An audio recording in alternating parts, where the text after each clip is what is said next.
নমস্কার, আপনারা দেখছেন হাই নিউজ নেটওয়ার্ক। আয়করের সুলুক সন্ধান নিয়ে আপনাদের সঙ্গে রয়েছি আমি মীনাক্ষী। আয়কর নিয়ে নানান অজানা তথ্য কিন্তু আমরা আজও জানি না।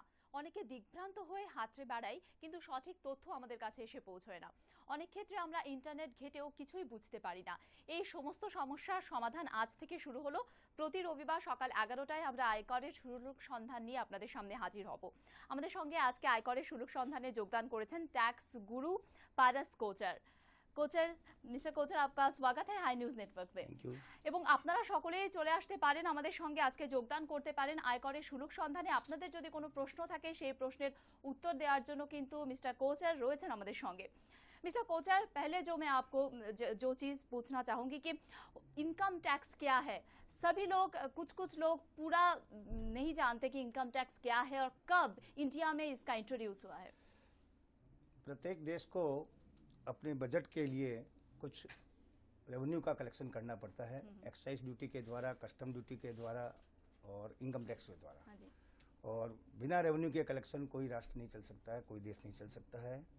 तो इसी रेवेन्यू कलेक्शन को जो आय के ऊपर लगाया जाता है उसे इनकम टैक्स कहते हैं। ओके। और इंडिया में कब से इंट्रोड्यूस हुआ है? जब से सृष्टि की रचना हुई है तब से इनकम टैक्स लगाया जा रहा है, चाहे राजा महाराजा का राज्य हो, चाहे किसी का भी। वैसे इनकम टैक्स एक्ट इंडिया में 1922 से लगा है। 22 से ओके। Before independence. हाँ। और उसके बाद में 1961 में इसका पुनर्जन्म हुआ, यानी कि उस एक्ट को स्क्रैप करके नया एक्ट लाया गया। और 1961 के बाद में भी सरकार ने 2 बार चेष्टा की 1961 को स्क्रैप करके नया एक्ट लाने की, लेकिन कभी भी ये पार्लियामेंट में फिर प्लेस नहीं हुआ। इसलिए आज भी 1960 एक्ट ही चला जा रहा है। क्या डिफरेंस है पहले से 1968 का? क्या कुछ नए अमेंडमेंट्स आ गए, कुछ नए अमेंडमेंट्स हटा दिए गए, कुछ इजी किया गया, और अभी भी उसको सरलीकरण की बातें चल रही है, लेकिन नया एक्ट नहीं आ रहा है। Okay okay. इनकम टैक्स के बारे में एक बात लोग बोलते हैं कि अगर कोई गिफ्ट आपको मिले, कोई पैसा आपने, कोई शो से आपने वो पैसा जीता, तो इसके ऊपर भी इनकम टैक्स देना पड़ेगा क्या? हाँ, जहाँ तक गिफ्ट देने का सवाल है, पहले गिफ्ट टैक्स होता था, उसे कई साल से एबोलिश कर दिया गया है। ओके। गिफ्ट टैक्स एक्ट होता था वो। और जहाँ तक गिफ्ट मिलने का सवाल है, यह एक बहुत बड़ी धारा है, बहुत बड़ा सेक्शन है। पर मोटे तौर पर किसी भी रिलेटिव के अलावा अगर 50,000 रुपये से ज़्यादा रुपया लिया जाता है तो लेने वाले को अब टैक्स देना पड़ता है, पहले देने वाले को देना पड़ता है। तो सारा चेंज आ गया गिफ्ट टैक्स हाँ के जी, अंदर। हाँ जी।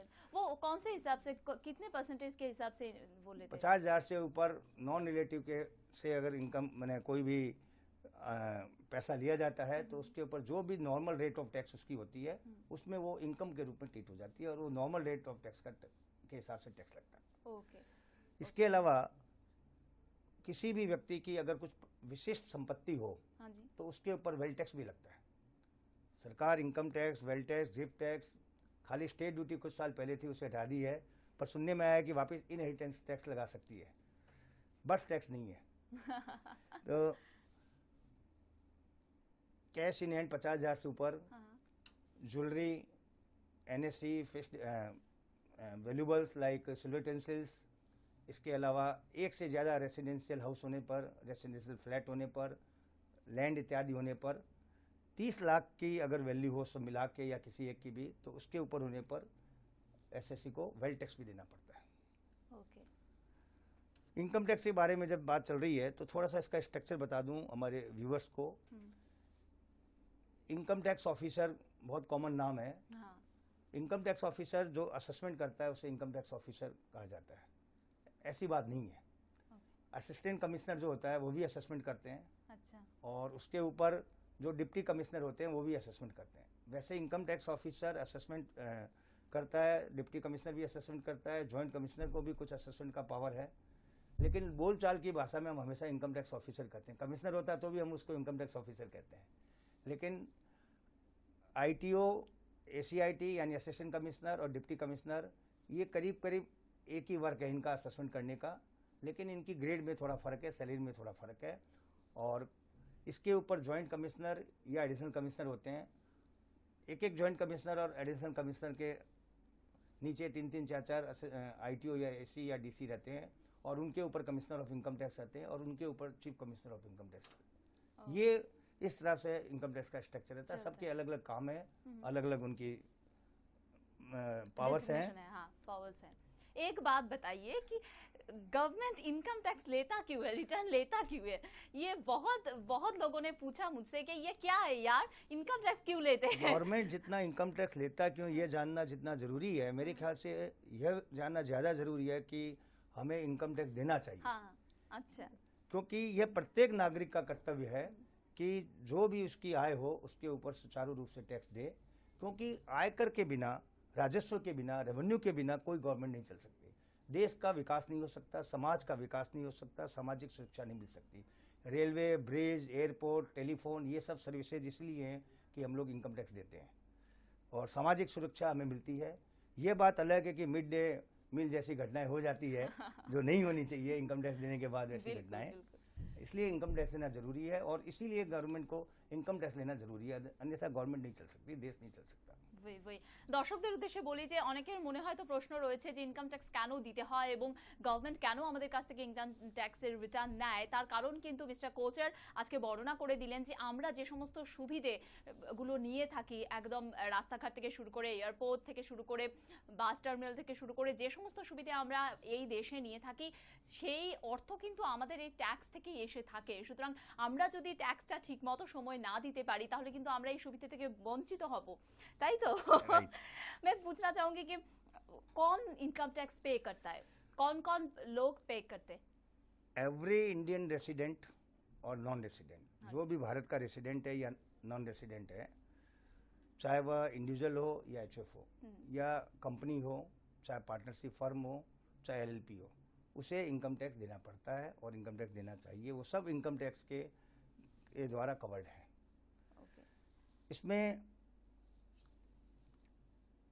जहाँ तक नॉन रेसिडेंट का सवाल है, उनकी जो बाहर की आय है उस पर इनकम टैक्स नहीं लगता। बाहर की आय मतलब? माने जो नॉन रेसिडेंट इंडिया के बाहर यानी फॉरेन में अपनी इनकम करता है उसके ऊपर टैक्स नहीं लगता है, लेकिन उसकी जो इंडिया की इनकम है उस पर टैक्स लगता है। इसीलिए आजकल सब अपने एक लड़के को एनआरई बनाना चाहते हैं।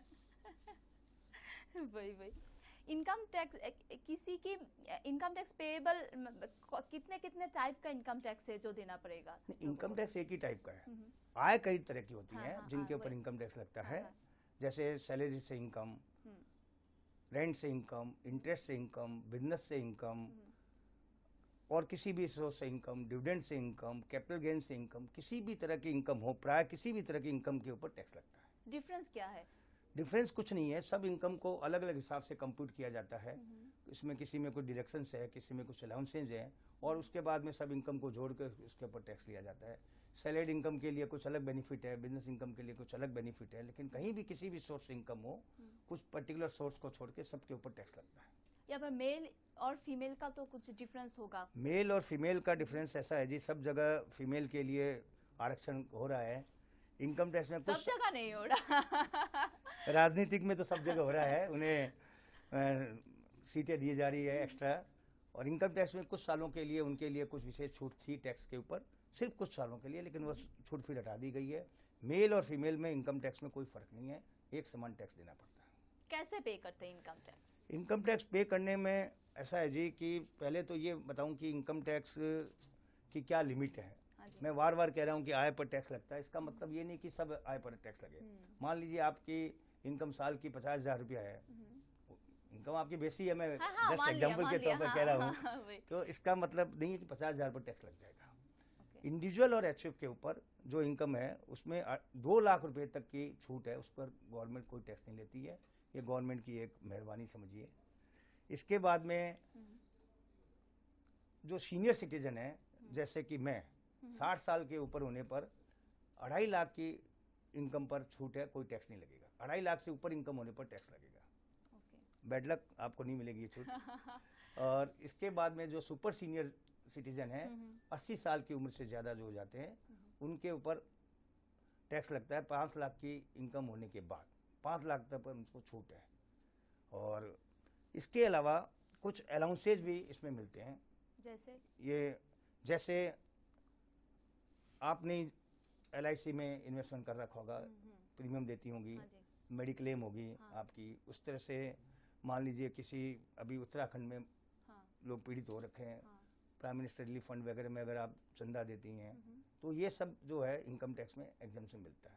LIC, NSC, PPF, tuition fees etcetera ये सब मिला के 1 लाख रुपए तक की छूट है। इसके अलावा मेडिक्लेम में 15,000 की छूट है। इस तरह से कई छूटें हैं। मान लीजिए आपकी इनकम 3,10,000 रुपये है, उसमें से अगर आप NSC आदि में 1 लाख रुपया का आप इन्वेस्टमेंट करती है LIC, PPF वगैरह में, तो आपकी इनकम आनी जाएगी 2,10,000 रुपया, तो आपको 10,000 रुपये पर ही टैक्स लगेगा। इसके अलावा कुछ इनकम ऐसी है जो कर मुक्त है, टैक्स फ्री इनकम। जैसे मैं जो इनकम की बात कर रहा हूँ उसमें सारी इनकम नहीं आती है, कुछ कर मुक्त इनकम है। जैसे agriculture income, capital gain tax, जो आप शेयर को जो सेल करते हैं 1 साल के बाद और उसमें अगर STT पे करते हैं तो वो शेयर से जो इनकम होती है वो पूरी तरह से सेक्शन 1038 में छूट है, उस पर 1 पैसा भी टैक्स नहीं लगता। पार्टनरशिप फर्म से जो इनकम पार्टनर को मिलती है वह पूरी छूट है। कंपनियों से जो लाभांश मिलता है, डिविडेंड मिलता है, उस डिविडेंड पर कोई टैक्स नहीं लगता। तो इस तरह की ये इनकम भी अगर किसी की फाइल में होती है तो उस पर भी कोई टैक्स नहीं लगता है, ये टैक्स फ्री इनकम है। तो गवर्नमेंट ने छूटें काफ़ी दे रखी है, 1 पर 1 वाली छूट यहाँ भी चलती है।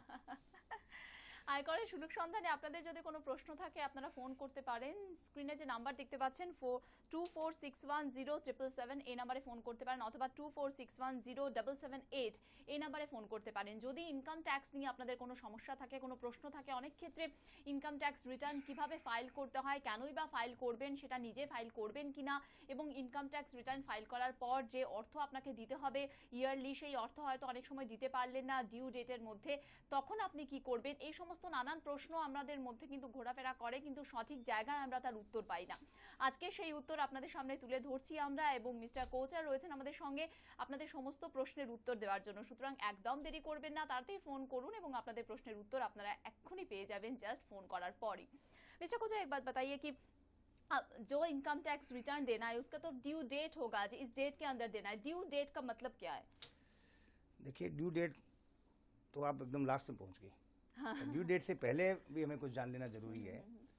इनकम टैक्स देने के लिए सबसे पहले पैन एप्लीकेशन करनी पड़ती है, परमानेंट अकाउंट नंबर। हाँ जी। ये सबसे पहली चीज़ है, और आजकल तो हर एक चीज़ में पैन का कोटेशन, पैन को कोट करना पड़ता है। तो जिसकी भी कर योग्य आय है। एक मिनट फोन आ गया एक। नमस्कार, কে বলছেন? আমি সোমনাথ দত্ত বলছি। বলুন সোমনাথ বাবু। আমি বলছি ইনকাম ট্যাক্স আমি পে করছি, আমি প্যান নাম্বার দিয়ে পে করছি আমার অ্যাডভোকেটের কাছে। হ্যাঁ হ্যাঁ। কিন্তু অ্যাডভোকেট আমাকে ওই এখন যে নতুন বলছে ব্যাঙ্গালোরে অফিস হয়েছে, হ্যাঁ হ্যাঁ, ও আমাকে ইন্ডিভিজুয়ালি ক্যাপেক্সের যেটা মানে এর মাধ্যমে যে পে করা যায়, নতুন যে আয়কর সিস্টেমটা হয়েছে সেই সিস্টেমের মাধ্যমে আমাকে নিয়ে আসতে চাইছি না, বলছে ওতে অনেক মানে ঝামেলা আছে। সেই জন্য আমি একটু জানতে চাইছি যে মানে ইন্ডিভিজুয়ালি মানে যেটা খাতাপত্র রেখে কাজ করা হয় সেটা ভালো না নতুন সিস্টেমের মধ্যে করা হয়? अच्छा, বুঝতে পেরেছি। धन्यवाद फोन करार जন্য। समझे आप क्या बोलना चाह रहे हैं? वो बोलना चाह रहे हैं कि उन्होंने इनकम टैक्स रिटर्न दिया है, लेकिन वो जो एडवोकेट के दौरान दे रहे हैं वो बोल रहा है कि अभी जो नया नियम है उसके अंदर में नहीं देने के लिए, बोल रहा है कि पुराना जो नियम है वो उससे अंदर उसके दौरान ही देने के लिए, रिटर्न देने के लिए। वो पूछना चाह रहे हैं कि दोनों में डिफरेंस क्या और कौन सा अच्छा है? नहीं, इनकम टैक्स रिटर्न के नियम नए पुराना, उनकी क्वेश्चन मेरे को समझ नहीं आ रही है, पर मैं कुछ एक्सप्लेन कर दूंगा, शायद उनको समझ में आ जाए। ऐसा है जी, पहले इनकम टैक्स रिटर्न जो भी जाते थे सब फिजिकली रिटर्न जाते थे, और इनकम टैक्स ऑफिस में जाके उसको फाइल करना पड़ता था, सबमिट करना पड़ता था। पर अब कंप्यूटर की एज में सरकार ने इन्हें इंटरनेट के द्वारा, कंप्यूटर के द्वारा ये रिटर्न लेते हैं। कंपनी के जो भी रिटर्न होते हैं, कॉर्पोरेट एसएससी, वो सब रिटर्न कंप्यूटर के द्वारा ही जाते हैं, वो फिजिकली फाइल नहीं होते हैं।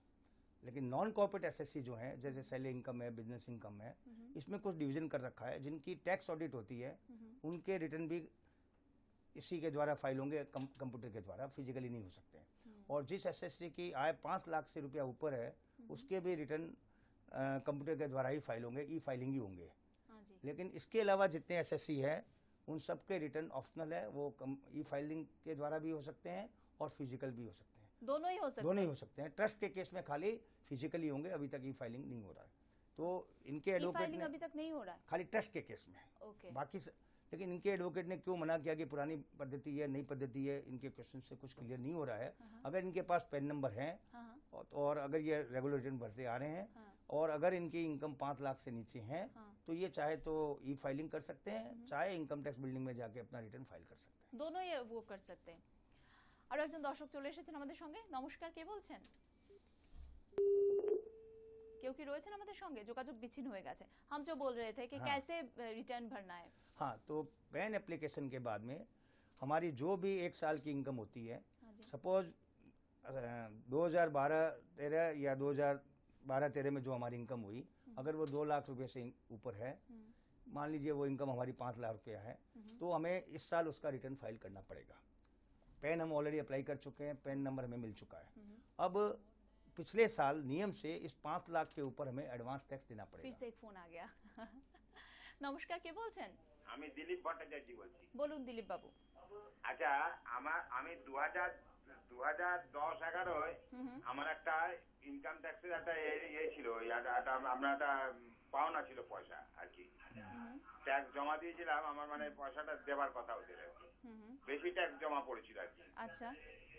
ওই টাকাটা কিন্তু আমি অনেক দরবার করলাম, বুঝলেন, করে এখন পর্যন্ত ওই টাকাটা পেলাম না। আচ্ছা, কতদিন আগের আপনার এই ঘটনা? এইটা হলো 2010-2011। আচ্ছা, আপনি যার মাধ্যমে ইনকাম ট্যাক্স রিটার্ন দিয়ে থাকেন তিনি কি বলছেন নাকি আপনি ডিরেক্টলি? আমি নিজে দিই। ডিরেক্টলি দেন, তাই তো? আপনি আমি নিজে ডিরেক্টলি দিই। हाँ, আপনি किसी আমার অফিসে হলো 52, আমার অফিসার হলো 52/2। দিলীপ বাবু, আপনি কি সিপিসি থেকে ইন্টিমেশন পেয়ে গেছে? সিপিসি থেকে? হ্যাঁ, ইনকাম ট্যাক্সে আমি ইন্টিমেশন দিয়েছি তো। नहीं, সিপিসি থেকে পেয়েছে না ইনকাম ট্যাক্স অফিস থেকে পেয়েছে? সিপিসি ব্যাঙ্গালোর থেকে পেয়েছে কি আপনি? না না, ব্যাঙ্গালোর থেকে কোনো চিঠি পাইনি। হ্যাঁ, এখান থেকে আপনি অলরেডি ইন্টিমেশন পেয়ে গেছে তো? এখান থেকে ইন্টিমেশন কি, এখানে যাই ফিরে আসি, এই ঢাকুরিয়া অফিস, দক্ষিণাপনে। Dhakuria office. Then you do one thing, শুনতে থাকুন, ধন্যবাদ। you go to Dhakuria office and file ধন্যবাদ, শুনতে থাকুন। হ্যাঁ জি। a letter to the joint commissioner that you have not yet received your refund. अपनी जॉइंट कमिश्नर के अप्लाई करूँ। यदि जॉइंट कमिश्नर भी इस पर ध्यान नहीं देता है तो आप ग्रीवेंस सेल में लिख सकते हैं। ग्रीवेंस सेल में लिखने से आपको अभी नया नोटिफिकेशन आया है, 2 महीने के अंदर इसकी सुनवाई हो जाएगी और आपको या तो रिफंड मिल जाएगा या उसका क्या कारण है नहीं मिलने का वो बता दिया जाएगा। तो आप ग्रीवेंस सेल में एप्लीकेशन कर दीजिए। মানে উনি যেটা বলতে চাইছেন সেটা প্রথমে জয়েন্ট অফিসারকে জানানোর কথা বলছেন আপনাকে। যদি সেখানে কোনো কাজ না হয় তাহলে গ্রিভেন্স সেলে আপনাকে জানাতে হবে যে কেন আপনি পাচ্ছেন না, এই কারণটা তাদেরকে দর্শাতে হবে এবং তারা তখন আপনাকে সেই কারণ দর্শাবেন যে কি কারণে আপনি এতদিন ধরে আপনার টাকা পাচ্ছেন না, আর যদি কোনো কারণ না থাকে তাহলে তারা তখন আপনাকে পে করতে বাধ্য। সুতরাং দিলীপ বাবু নিশ্চয়ই আপনার প্রশ্নের উত্তর পেয়ে গিয়েছেন। हम लोगों को पैन नंबर मिल गया, अभी हम लोगों को क्या करना है? अब जो हमारी साल भर में इनकम हुई है, गवर्नमेंट इनकम होने के साथ साथ एडवांस में टैक्स ले लेती है, इसलिए उस इनकम पर हमें एडवांस टैक्स देना पड़ेगा।